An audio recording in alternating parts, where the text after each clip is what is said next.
এখন কেউ চমকে দিয়ে পালিয়ে যাবে, কেউ থাকবে না, এটাই পরিবর্তন। দিলীপ ঘোষ গুন্ডা দমন বিল নিয়ে বিরোধীরা না গুন্ডাদের ভয় হচ্ছে তাই চেঁচামেচি করছে। গুন্ডা দমন বিল যদি আসে কার কষ্ট হবে? মঙ্গলবার দুপুরে শ্রীরামপুরের মাহেশ জগন্নাথ মন্দিরে পুজো দিতে এসে এভাবেই গুন্ডা দমন বিল নিয়ে রাজ্যের বিরোধীদের তোলা প্রশ্নের কড়া ভাষায় জবাব দিয়েছেন রাজ্যের পঞ্চায়েত মন্ত্রী দিলীপ ঘোষ। তিনি এদিন কি বলেছেন আপনাদের সামনে তুলে ধরছি।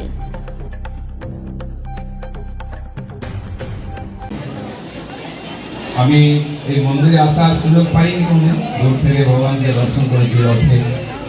আজকে যেমন ওনারা ডেকেছেন সেরকম ভগবানও ডেকেছেন আজকে, তাই আসার সুযোগ হলো, তার দর্শন করার সুযোগ করা।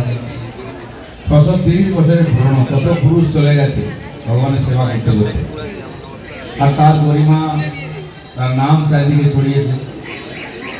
জগন্নাথ পুরী পরেই মহেশের স্থান। আমরা গর্বিত বাঙালি হিসাবে আমাদের পূর্বপুরুষরা প্রভুকে এখানে নিয়ে এসে প্রতিষ্ঠিত করেছিলেন। তার পুজো পাঠ সঙ্গে সঙ্গে রথযাত্রা করে, আর এই শত শত বছর ধরে ভক্তরা চোখ ভরে তাকে দেখেছে। আমরাও সেই সুযোগ পাচ্ছি। আর প্রভু জগন্নাথ খালি উড়িষ্যায় নয়, বাংলায় নয়, সারা দেশ তথা বিশ্বের অন্য দেশেও আজকে ভগবান জগন্নাথ দেবের রথযাত্রা শুরু হচ্ছে। ইসকন ইত্যাদি বিভিন্ন সংগঠন তারা প্রভুকে আন্তর্জাতিক দেবতার রূপ দিয়েছেন। তিনি তো জগন্নাথ, জগতের নাথ। তিনি সমস্ত জীবকুল পশু পাখি সবার নাথ, সবারই ভালো দেখাশোনা করেন, ভালো দেখেন। তো তার যে গরিমা সেটা ধীরে ধীরে প্রকাশিত হচ্ছে। ভারতীয় সংস্কৃতি, সনাতন ধর্ম, হিন্দু ধর্ম সারা দুনিয়াতে পপুলার হচ্ছে। আমাদের সংস্কৃতি, জীবন পদ্ধতি, আমাদের এই সৃষ্টির প্রতি যে ধারণা, আমাদের যে দর্শন, বিশ্বের সবাইকে নিয়ে থাকা, জিও জিনেদো, এই সংস্কৃতি আমাদের ভারতের সংস্কৃতি।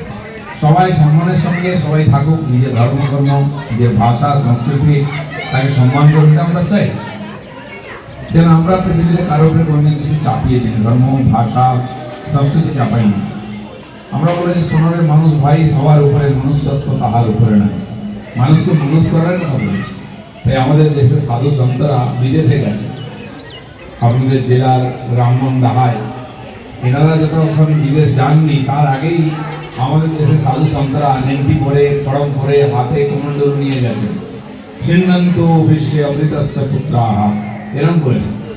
পৃথিবীর সমস্ত মানুষকে অমৃতের সন্তান বলে তাদের উদ্ধারের কথা বলে, শিক্ষার কথা বলে, এবং সব জায়গায় গিয়ে পীড়িত যারা তাদের সেবা করেছেন, তাদেরকে শিক্ষা সংস্কার দিয়েছেন, তাদেরকে শুদ্ধ সংস্কৃত ভাষা শিখিয়েছেন।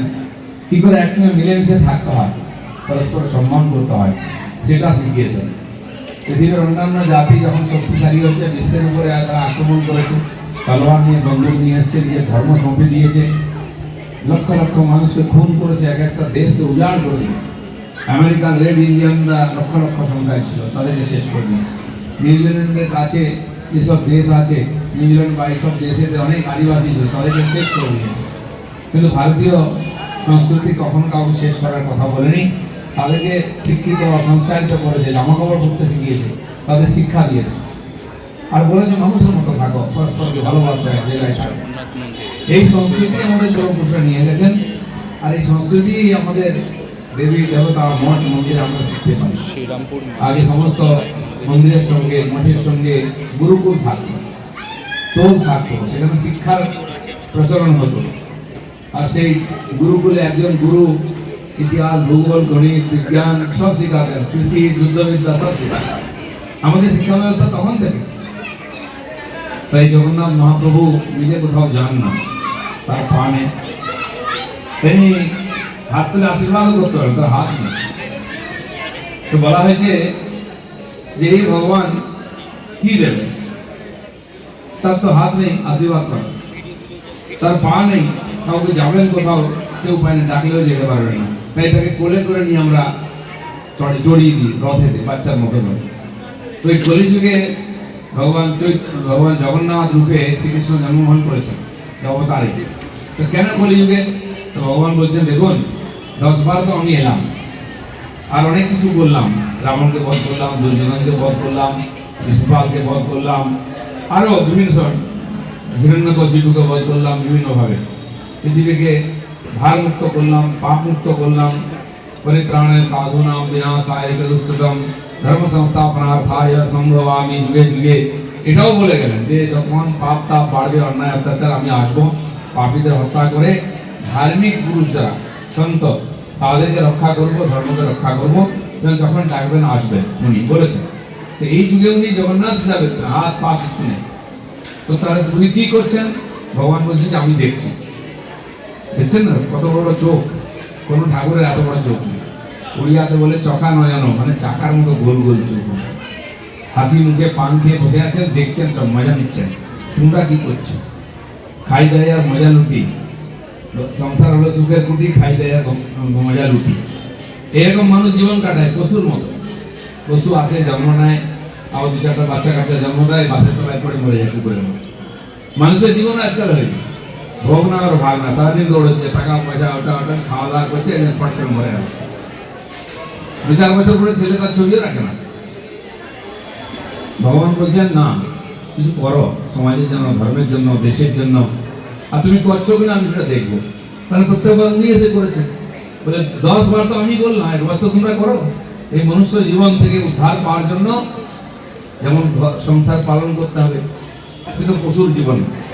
কিন্তু পশুর থেকে কি বেশি করছো তুমি? দেশ ধর্ম সমাজের জন্য কিছু করছো কি? ত্যাগ তপস্যা দান দক্ষিণা আর তীর্থযাত্রা করছো কি? সেটা ভগবান দেখছে। যদি না করি তাহলে তো দূর থেকে রথ দেখেছি, ভগবানকে মন্দিরে দেখার সুযোগ হয়নি। আজকে সেটা যৌবন প্রাপ্ত হয়েছেন ভগবান স্নান যাত্রার পরে।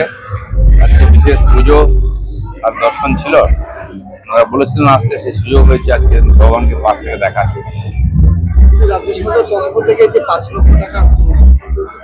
আর যত ঐতিহ্যশালী রথ আছে পশ্চিমবাংলায়, সবাইকে 5 লক্ষ টাকা করে সরকার অনুদান দিয়েছে, যাতে সুচারুরূপে হয়, সুন্দর করে হয়।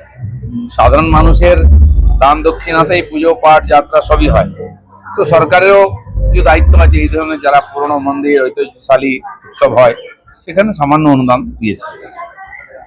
গুন্ডা দমন বিল যেখানে আপনারা নিয়েছেন, গুন্ডা দমন বিল, সেখানে বিরোধীরা যারা কটাক্ষ করছে, বিরোধীরা নয়, গুন্ডাদের ভয় হচ্ছে, তাই চিৎকার চেঁচামেচি হচ্ছে। গুন্ডা দমন বিল যদি আসে, কার কষ্ট হতে পারে?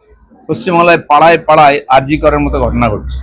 আমাদের মা বোনদের মান সম্মান সুরক্ষা কিছুই নাই, আর তারা আবার দাপিয়ে বেড়ায়, ধমকাচ্ছে। গুন্ডা খালি রাস্তায় নেই, পুলিশের মধ্যেও আছে, পার্টির মধ্যেও আছে। যারা অসামাজিক কাজ করবে আইন হাতে নেবে, তাদেরকে যোগ্য শাস্তি দেওয়া হবে। বাম আমলে তাসরিনা নাসরিনকে ছাড়তে বাধ্য করা হয়েছিল, তৃণমূল আমলেও ঢুকতে দেওয়া হয়নি। শুভেন্দুর হাত ধরেই পশ্চিমবঙ্গে আসছেন তাসরিনা নাসরিন, কি বলবেন? এটাই গণতন্ত্র। তো কেউ চমকে দিলে পালিয়ে যাবে, কেউ থাকবে না, এটাই পরিবর্তন। দেখুন পরিবর্তন হলে কি হয়। সবাইকে সমান অধিকার সম্মান আমরা দেবো। পুলিশের নিরাপত্তা থাকা ব্যক্তিদের উপরও ডিম কালি জুতো ছোড়া হচ্ছে, এটা কি কোথাও গণতন্ত্র? চোর ডাকাতদের যদি নিরাপত্তা দেন, পাবলিক ছেড়ে দেবে নাকি? সমস্ত নেতারা দুর্নীতিগ্রস্ত, তারা পুলিশকে দিয়েই তোলাবাজি করে, পুলিশ রেখেই গুন্ডাগর্দি করে।